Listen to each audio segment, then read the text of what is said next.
तिरंगा लहराना है। लंबे समय तक हमारी मातृभूमि भारत ब्रिटिश शासन का राज रहा है और भारत के लोगों ने सालों तक गुलामी की है, जिसके कारण भारत के लोगों को ब्रिटिश शासन द्वारा बनाए गए कानूनों का पालन करना पड़ता था। लंबे संघर्ष के बाद भारतीय स्वतंत्रता सेनानियों ने अंततः 15 अगस्त 1947 को भारत को आज़ादी दिलाई। आज़ादी के लगभग 1.5 साल बाद यानी 26 जनवरी 1950 को भारत देश ने अपना संविधान लागू कर दिया और भारत ने खुद को एक लोकतांत्रिक गणराज्य के रूप में घोषित कर दिया। भारतीय संविधान को हमारी संसद में लगभग 2 साल 11 महीने और 18 दिन के बाद 26 जनवरी 1950 को पास किया गया। भारत ने खुद को संप्रभुत्व लोकतांत्रिक गणराज्य घोषित कर दिया, जिसके बाद 26 जनवरी को भारत में लोगों द्वारा गणतंत्र दिवस के रूप में मनाया जाने लगा। अब मैं इसी के साथ अपने शब्दों को विराम देना चाहूंगी और आप सभी को गणतंत्र दिवस की हार्दिक शुभकामनाएं। धन्यवाद।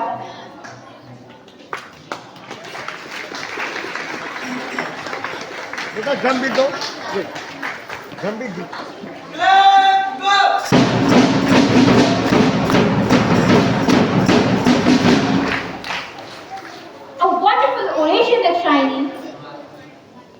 ये बात हवाओं को बताए रखना, रोशनी होगी चिरागों को जलाए। लहू देकर जिसकी हिफाजत की, उस तिरंगे को सदा दिल में बसाए, सदा दिल में बसाए। Now I would like to introduce you to a very beautiful song that will be sung by our singers.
Shrestha Kaushal of class 8A is here to recite a beautiful poem.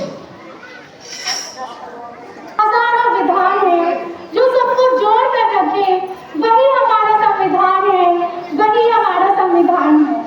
परम आदरणीय प्राचार्य महोदय, उपप्राचार्य जी, विद्वान शिक्षकगण एवं मेरे प्रिय साथियों, आज मैं श्रेष्ठ कौशल कक्षा 8वीं की छात्रा आपके समक्ष 75वें गणतंत्र दिवस पर एक कविता लेके प्रस्तुत हुई हूँ जो कुछ इस प्रकार है। परम पुनीत गणतंत्र हमारा, आओ मिलकर जयगान करें, जन जन का संविधान हमारा, आओ मिलकर गुणगान करें। सोने की चिड़िया फिर से ये बने, यश बहुदेश फैले भारत का, न ज्योति भाग का बंधन हो, बस प्रसार हो वेद विरासत का। न निर्भया हो न गोधरा हो, बस अमन चैन का वास रहे, सिंचित हो सब अनुराग दृष्टि से, खुशियां सबके ही पास रहें। न जवान कभी असहाय लगे, न कृषक कभी मजबूर बने, बचपन हो आनंद का सागर, न ही बच्चा कोई मजदूर बने। न नेताओं में सत्ता की लालच, न भ्रष्टाचार में काबू हो, संविधान पन्नों से निकलकर सब जन मानस पर लागू हो, संविधान पन्नों से निकलकर सब जन मानस पर लागू हो। जय हिंद, जय Bharat. A wonderful poem, Shrestha. Can you all give her a deserving clap again?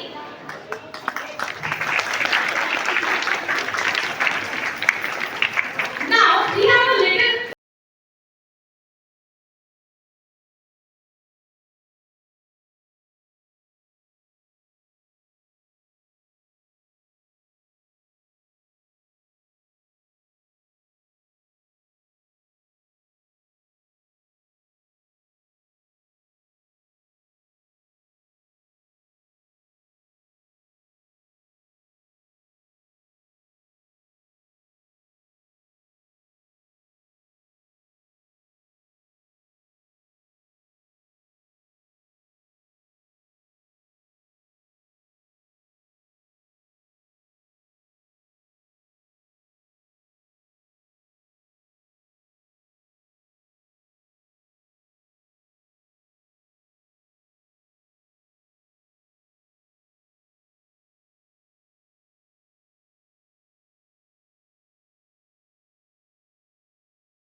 for us as a citizen इसके representative. पास ही बोलिए Today I stand before you to share my feelings on this very past day, Republic Day. As we celebrate Republic Day, let's delve into its significance and what it means for us as a citizen of this great nation. Republic Day is not just a national holiday. It marks the day when India adopted its constitution. This constitution lays the foundation of India and outlines the rights and duties of its citizens. It signifies the establishment of India as sovereign, socialist, secular and democratic republic. On this day, we remember and honor the sacrifice made by our freedom fighters and leaders who fought tirelessly for India's independence and its democratic future.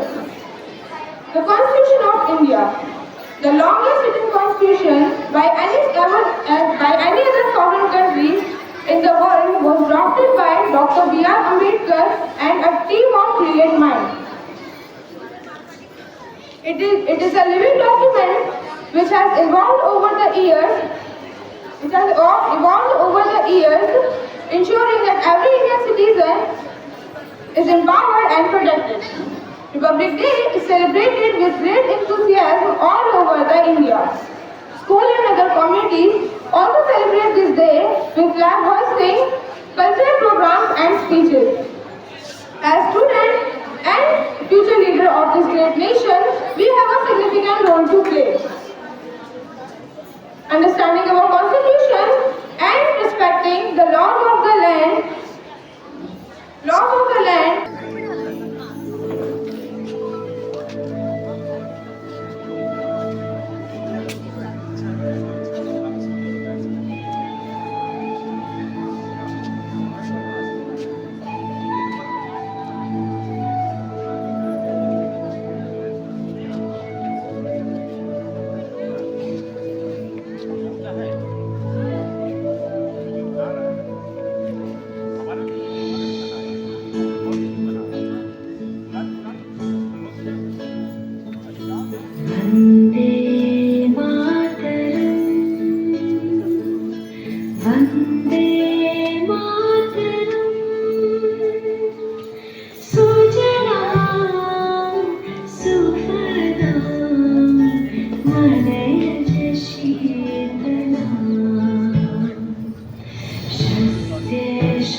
I would like to call our assistant teacher, Mr. Sanjay Parnwal, to enlighten us with his valued insight.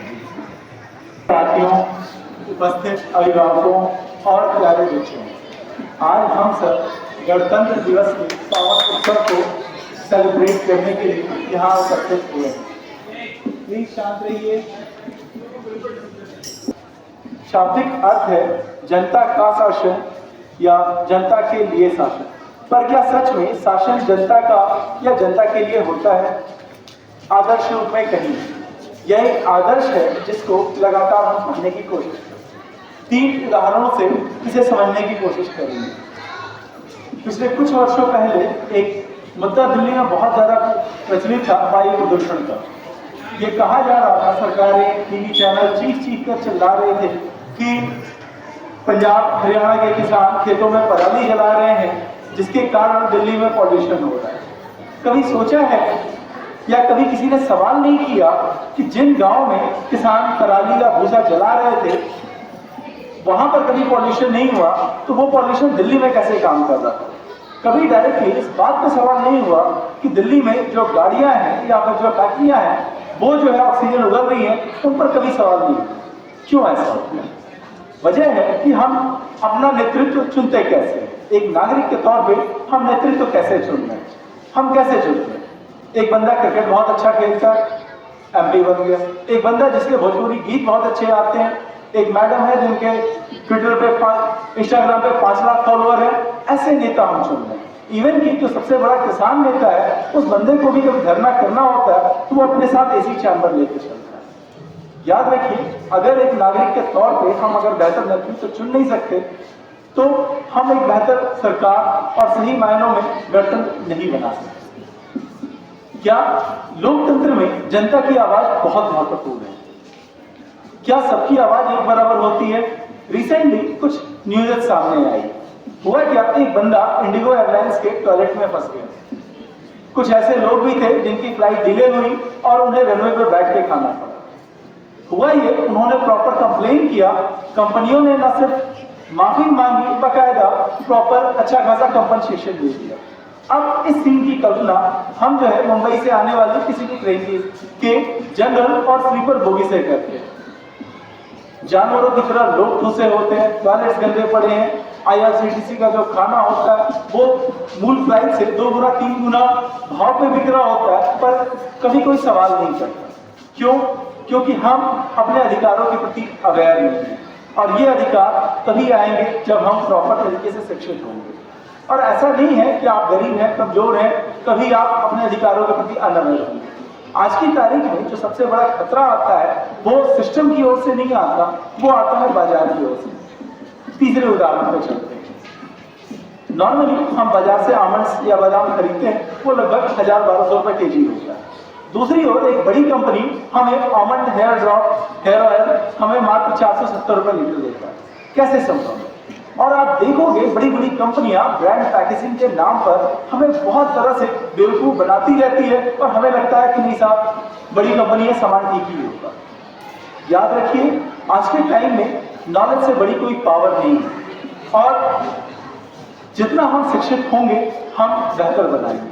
तो एक नागरिक के तौर पे हमारा कर्तव्य क्या है? एक बेहतर नागरिक बनने के लिए जरूरी है कि हम बेहतर शिक्षित हों। एक विद्यार्थी, हम एक बेहतर विद्यार्थी बने। ये समझें कि हमारा एक विद्यार्थी के तौर पे हमारे खुद के प्रति, हमारे परिवार के प्रति, हमारे समाज के प्रति और देश के प्रति हमारा कर्तव्य क्या है, हमें कैसा होना चाहिए। और याद रखिए, अधिकारों का सृजन कर्तव्यों के संसार नहीं होता है।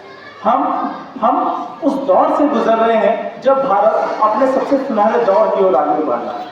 भारत का भविष्य बहुत उज्जवल है, और हम सब उस आने वाले भविष्य के आधार स्तंभ हैं। और हम जितने बेहतर शिक्षित होंगे उतने बेहतर अवेयर होंगे, और जितने बेहतर अवेयर होंगे तब हम सही मायनों में भारत को गणराज्य बना पाएंगे।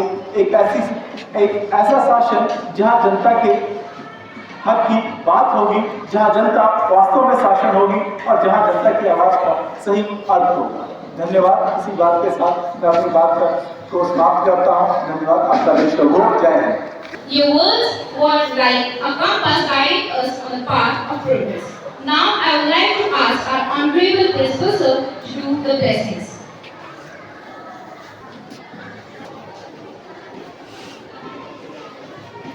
Hello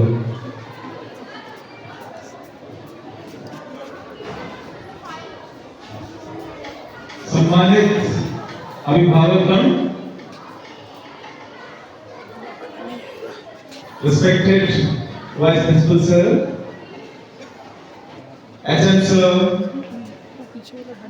learned colleagues, and dear lovely children.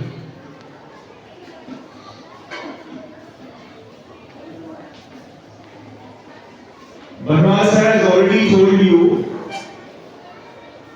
the meaning of Ganatantra.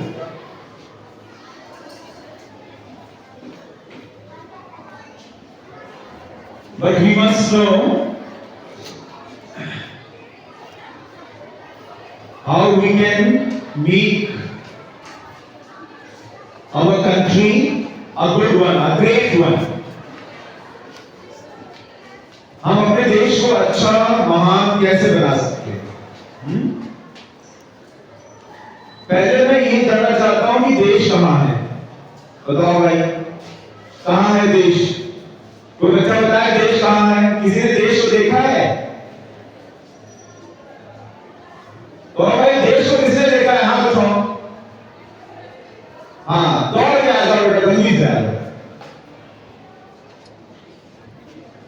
तो हमें पता होना चाहिए कि देश कहां है, ठीक है? क्या है ये देश, क्या चीज है ना? बताओ क्या है देश? सर, जो रियलिटी में हमारा देश है वो हमारे गांव, हमारे खेतों खलिहानों में बसा हुआ है। आजकल की हमारी जिंदगी शहर में इस तरह पैसे कमाने की होड़ में लग गई है कि हम अपने गांव खेतों खलिहानों को भुला गए हैं।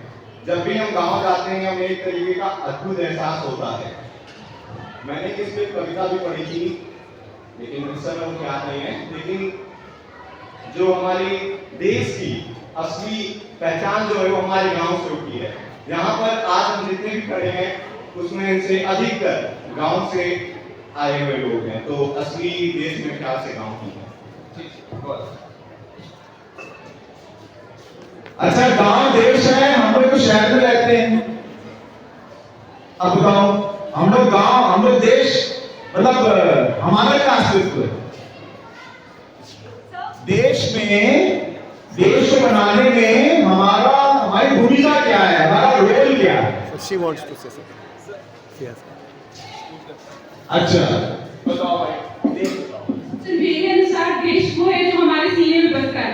इसलिए क्योंकि जब हमारा स्वतंत्रता संग्राम शुरू हो रहा था तो उसमें कोई डिफाइंड टेरिटरी नहीं थी। ये भारत है, ये जो देश की भावना है, ये जो हमारे नेशनलिस्ट थे उन्होंने ये भावना हमारे मन में लाई। तो असली देश वही जो हम हमारे मन में आते, देशभक्ति की जो भावना है, उससे हमारा देश बनता है। We the people of India, जो भारत के लोग। ठीक है, बहुत अच्छा उत्तर है। तो यहां तुम सब खड़े हो, है ना? अब तुम बताओ, तुम देश हो कि नहीं हो? क्यों बेटा, तुम देश हो? देश हो तुम? नहीं। तो पहले ये जो देश कहां है ना, ये हमें पता होना बहुत जरूरी है। देश क्या है?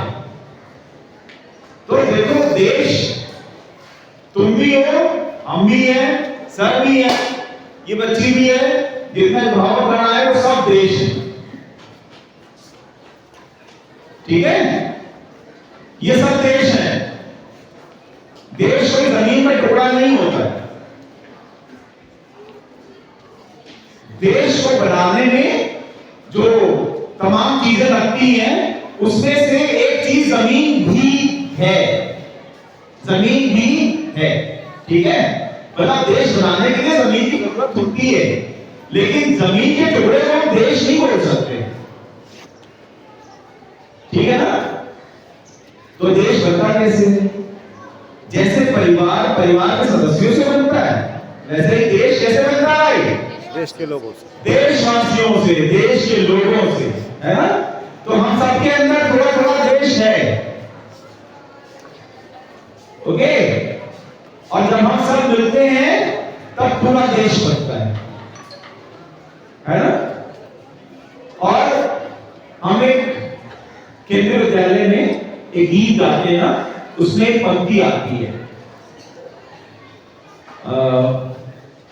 अपने से अपना अनुशासन अनुव्रत की परिभाषा। ठीक है? अरे भाई अभी समाप्त नहीं हुआ है, हाँ? तो ये तो बात समझ आ रही है, देश कहां है ये तो समझ आ रही हो। अब जब परिवार, कोई परिवार महान कब बनता है? परिवार को महान कौन बनाता है? बताओ भाई, परिवार को महान कौन बनाता है? बोलो बच्चे लोग। हाँ बेटा, परिवार के सदस्य, परिवारवासी मतलब परिवार के सदस्य, है ना? जो परिवार में शामिल है जो लोग, वही लोग तो परिवार को महान बना सकते हैं। ठीक बात है ना? तो देश को कौन महान बनाएगा? देशवासी। तो देशवासियों को क्या करना होगा ताकि देश महान बन जाए?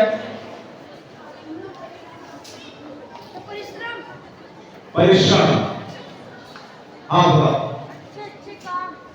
अच्छे काम, बहुत बढ़िया, yes, this is the right answer. अच्छे काम, है ना? और अच्छे काम हम कब करते हैं? क्यों भाई? हम हेलमेट पहनकर कब चलते हैं? सड़क पर जब चलते हैं तो अपने ठीक तरीके से कब चलते हैं? जब पुलिस वाला खड़ा होता है। क्यों भाई? जब पुलिस वाला खड़ा होता है, जब चालान करने वाले खड़े होते हैं, तब याद आता है, अरे भाई मैं तो हेलमेट ही लगाया है, अब जाओ दौड़ के देख रहा हूँ हेलमेट। अच्छा हमारा देश है, हम लोग तो शहर में रहते हैं, ठीक है? अब तो पुलिस वाला नहीं होता है तब देश में, तब देश को बनाने में हमारी भूमिका क्या है? ठीक का बिना हेलमेट के घूमते हैं, ठीक बात है ना? तो ऐसा देश जहां पर लोग नियमों का पालन कब करते हैं? जब पुलिस वाला खड़ा होता है। ऐसे में महान है कि महान नहीं है? महान कब बनेंगे? हाँ, पुलिस वाला हो चाहे ना हो, ठीक है? अपने से अपना अनुशासन अनुव्रत की परिभाषा। ठीक बात है ना? तो देश को महान बनाने के लिए आत्म अनुशासन बहुत जरूरी है। और ये जो संविधान बनाया गया है, इसकी जरूरत क्यों पड़ी भाई? देश को आजाद हो ही गया था, संविधान की जरूरत क्यों है? बताओ भाई, संविधान की जरूरत क्यों पड़ी है? क्यों होना चाहिए संविधान?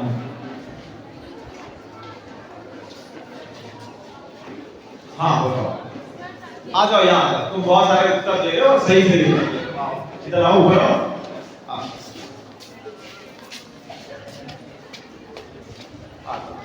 बताओ क्यों चाहिए संविधान, क्यों होना चाहिए? सर इक्वालिटी के लिए। इक्वालिटी के लिए, बहुत अच्छा, शाबाश, वेरी गुड। इक्वालिटी के लिए होना चाहिए। हाँ, हमें बहुत सारी चीजों की जरूरत है इस देश को महान बनाने के लिए। खुद देश मतलब हम खुद, देश का मतलब हम खुद, हम देश हैं, तुम देश हो, हर एक व्यक्ति देश है। जब हम विदेश घूमने जाते हैं ना किसी दूसरे देश में, वहां की सफाई व्यवस्था देखते हैं, बड़ी तारीफ करते हैं, वाह कितने अच्छे लोग हैं। कोई कहीं पान की पीक नहीं थूकता है, कोई कहीं पॉलिथीन नहीं फेंकता है, कोई भी कचरा नहीं फैला रहा है, तारीफ करके आते हैं। और अपने देश में आने के बाद हम क्या करते हैं?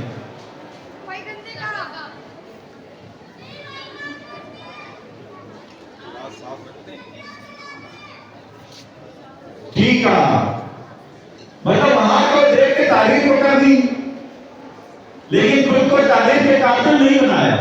है ना? जो आम लोग हैं या जो सामान्य हमारी मानसिकता है वो ऐसी है ना, अरे भाई फलाना देश में तो ये काम बहुत अच्छा होता है, स्वास्थ्य की बड़ी अच्छी सुविधाएं हैं, लोग समय का पालन बहुत अच्छे से करते हैं। जब हमें मालूम है कि महान बनने के लिए हमें हमारे अंदर क्या गुण होने चाहिए, पता है ना? तो क्या दूसरों को ऊपर देखने में अच्छा लगता है बस कि दूसरे महान बने और हम थक क्या रहे हैं? हाँ, मतलब दूसरे महान होने बहुत अच्छा है और हमें महान होने की जरूरत नहीं है। ऐसे ऐसे देश महान बनेगा। तो हम ऐसे काम करें जो देश हित में हो, हम अनुशासन में रहें, हमें हमारे ऊपर कोई डंडा चलाने वाला हो या ना हो।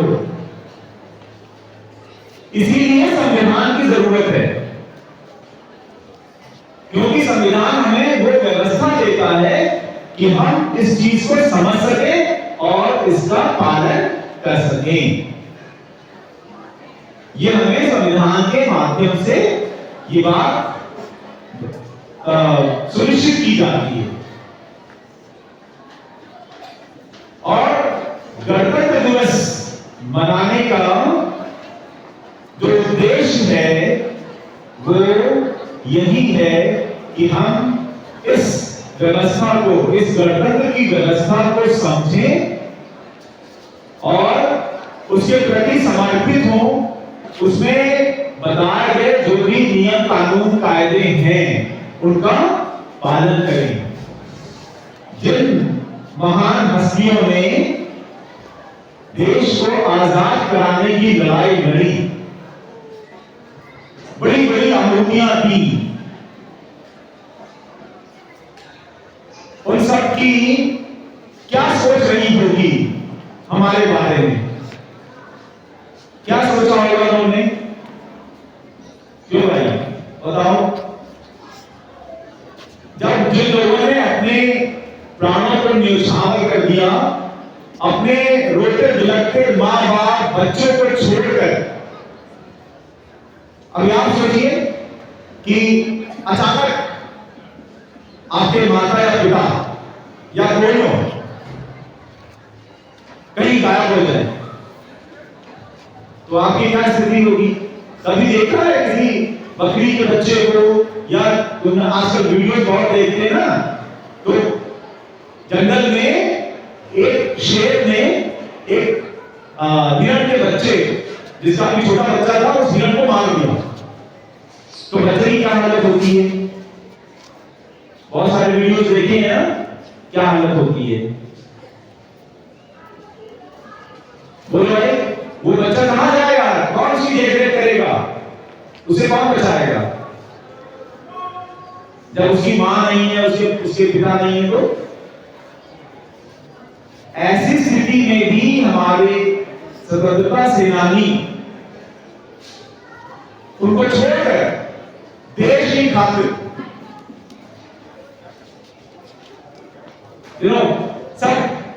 सब कुछ लगा दिया अपना। ये आकलन नहीं किया कि मेरे बाद मेरे परिवार की, मेरे घर की क्या स्थिति होगी। तो उन्होंने कैसा देश सोचा होगा? क्या उनके कल्पनाओं में रहा होगा देश? कैसा देश होना चाहिए? कैसा देश, किस तरह के देश की उन्होंने ये सब कुछ किया? हम लोग का देश महान होगा, बिल्कुल। हम ऐसा देश बनाएंगे जिसमें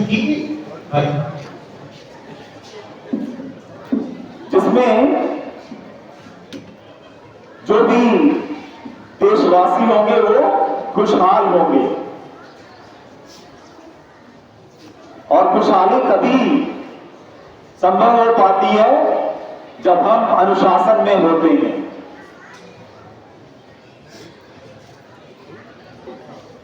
और जब हम विद्यालय आते हैं तो जो सबसे पहली चीज हमें सीखनी होती है वो क्या होती है? ABCD। हाँ, क्या सीखना है? पढ़ाई। एक ऐसी चीज है जो पढ़ाई से भी ज्यादा जरूरी है। हाँ, अनुशासन। अगर विद्यालय में आने के बाद हमने अनुशासन नहीं सीखा तो आपके नंबर कितने भी आए होंगे।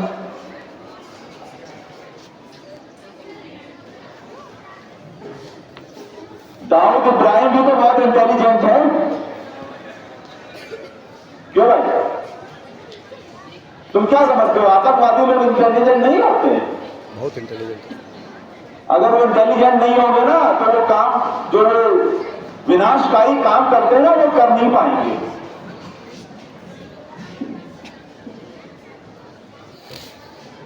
तो विद्यालय हम आते हैं सबसे पहले अनुशासन सीखने के लिए और उसके बाद यह समझने के लिए कि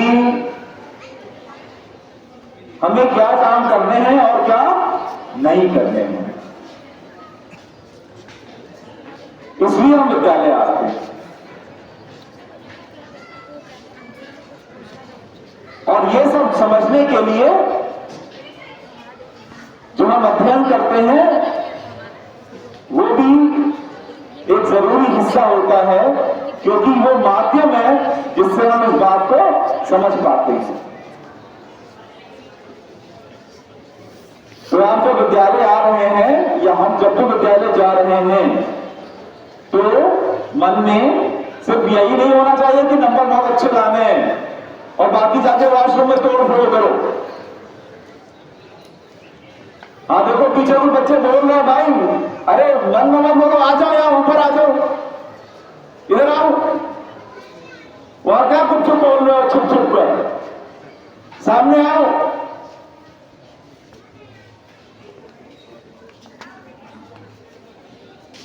जब भी वॉशरूम को ठीक कराया जाता है वो आएंगे। क्लास में टीचर नहीं होगा तो हम फर्नीचर तोड़ेंगे, देखिए सर हम देश को महान बनाएंगे, ऐसा बनेगा महान।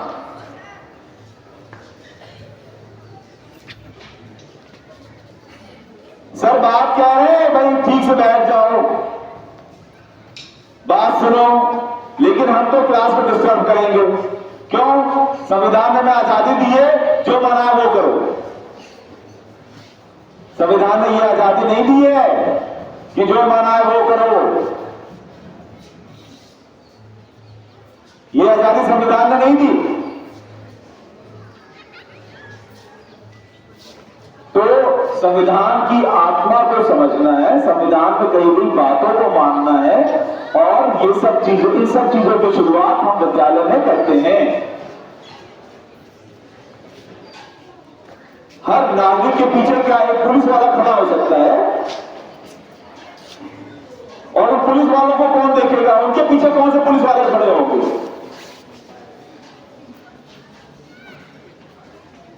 तो जब तक हम आत्म अनुशासन नहीं धारण करेंगे, नहीं सीखेंगे, देश महान नहीं होगा, हम और आप महान नहीं होंगे। आप एक निगाह डालिए ऐसे सभी लोगों पर जो आज के समय के महान व्यक्ति हैं। एक भी व्यक्ति को आप खोज लीजिए, देख लीजिए, एक भी व्यक्ति ऐसा नहीं है जो बिना अनुशासन के महान हो गया हो। अमिताभ बच्चन से लेकर सचिन तेंदुलकर तक, साइना नेहवाल से लेकर मैरी कॉम तक,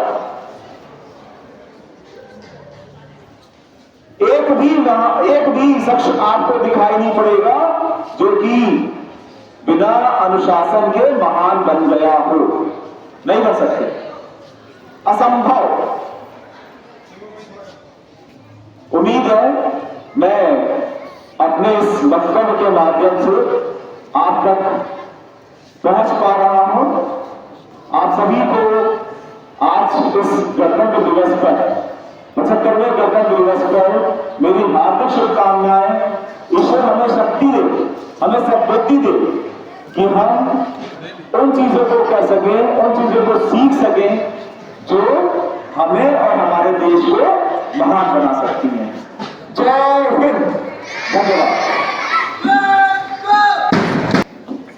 जो आपने सुना, सर ने कहा कि देश कहाँ है, हम ही देश हैं, और वह देश ही महान हो सकता है जिसके निवासी अच्छे हो। जिस प्रकार वही परिवार अच्छा परिवार होता है जिसके परिवार के सदस्य अच्छे होते हैं ना बच्चों। हम अच्छे विद्यालय में तो पढ़ना चाहते हैं, लेकिन विद्यालय अच्छा किससे होगा? हमसे ही हो सकता है ना, हो सकता है ना। तो बच्चों, गणतंत्र के बारे में जो 2-4 बातें हमने सीखी वो क्या है? जनता का, जनता के द्वारा, जनता के लिए शासन, है ना। कोई राजा है क्या हमारे देश में? जैसा वो चाहेगा कर सकता है क्या? नहीं, हम नियम से बंधे हुए हैं, हम सभी बंधे हुए हैं। तो ये शासन हमारा शासन है, हमारी इसमें महत्वपूर्ण भूमिका है। हमारे बिना आज का दिन अधूरा है। गणतंत्र दिवस किससे है? हमसे है। We the people of India, हम भारत के लोग, है कि नहीं?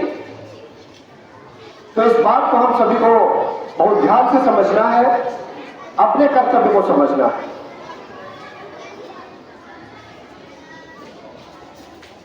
बच्चों, मैं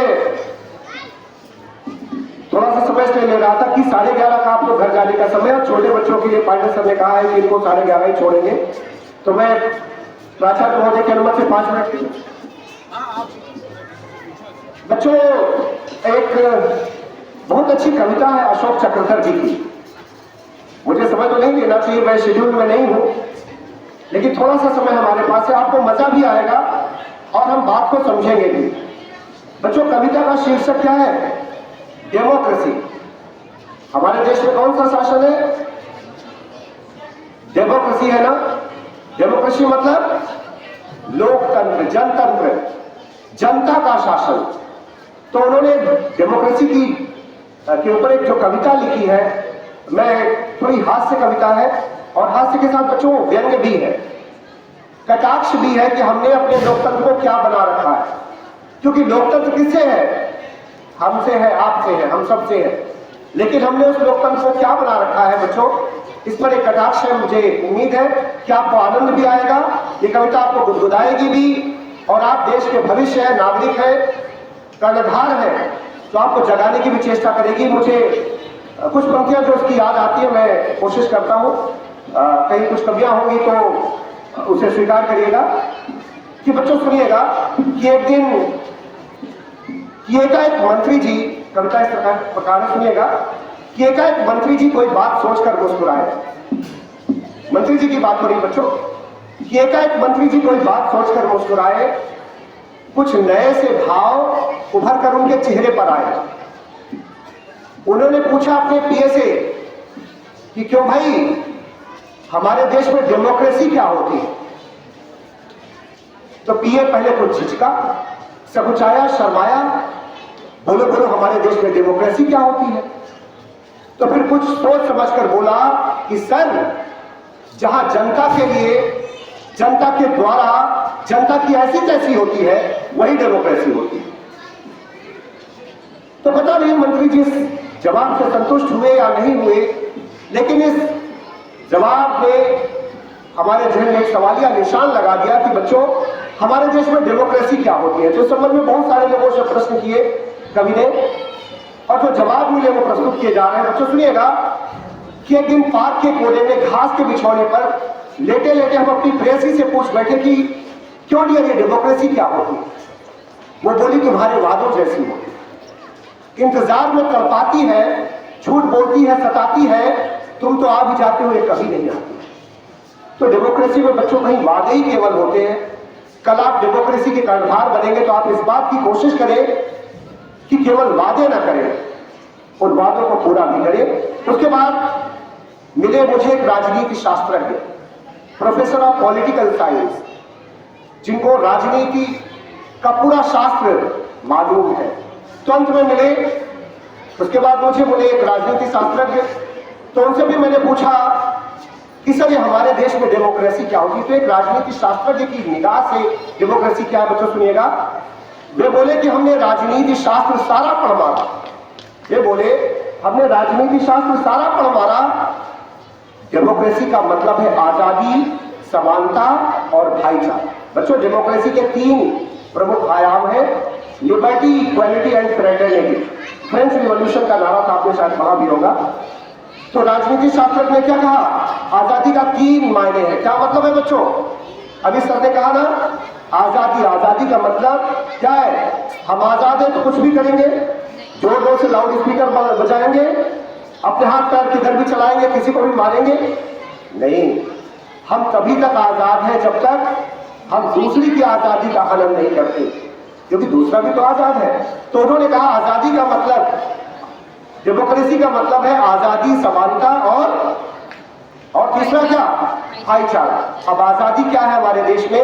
आजादी का मतलब राम नाम की लूट है, जिसमें गधे और घास दोनों को बराबर की छूट है।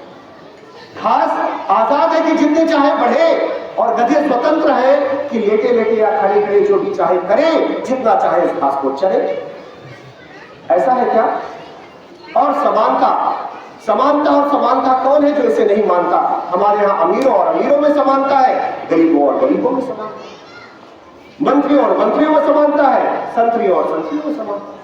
हमारे यहाँ चोरों में, लुटेरों में, घूसखोरों में सब कहीं समानता है। बताइए कहां समानता है? और तीसरा भाईचारा। तो भाई आजकल हर कोई दूसरे के आगे चारा डालकर भाईचारा बढ़ा रहा है, और जिसके पास डालने को चारा नहीं है उसका किसी से भाईचारा नहीं। तो बच्चों बात है भ्रष्टाचार की। भविष्य में देश तभी आगे जा सकता है जब हम इस भ्रष्टाचार को मिटाने के लिए अपने कदम आगे बढ़ाएंगे। और अंत में मिले हमारे मुसद्दी लाल। मुसद्दी लाल इस कविता के नायक है, किसी दफ्तर में बाबू है, क्लर्क है, तो उनका तो अंत में मिले हमारे मुसद्दी लाल। उनसे भी कर डाला यही सवाल कि क्यों भाई हमारे देश में डेमोक्रेसी क्या होती है? तो मुसद्दी लाल बोले कि भाई मत पूछो, डेमोक्रेसी दफ्तर के अफसर से लेकर घर की अफसरा तक पड़ती हुई फटकार है, चीत्कार है, हाहाकार है, जिसमें लात की मार से तगड़ी हालात की मार है।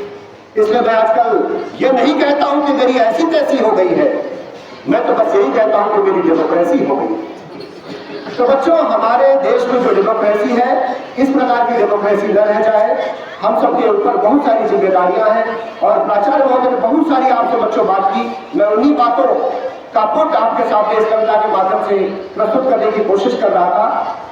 हम सबको पूर्ण विश्वास है कि आप इस देश को बहुत आगे ले जाएंगे और सही मानों में एक डेमोक्रेसी बनाएंगे, एक लोकतांत्रिक देश बनाएंगे और गणराज्य बनाएंगे। एक बार पुनः आप सभी को गणतंत्र दिवस की बहुत सारी ढेरों शुभकामनाएं। और अंत में मैं प्राचार्य महोदय को यहाँ पर आमंत्रित करता हूँ वोट ऑफ थैंक्स के लिए। धन्यवाद।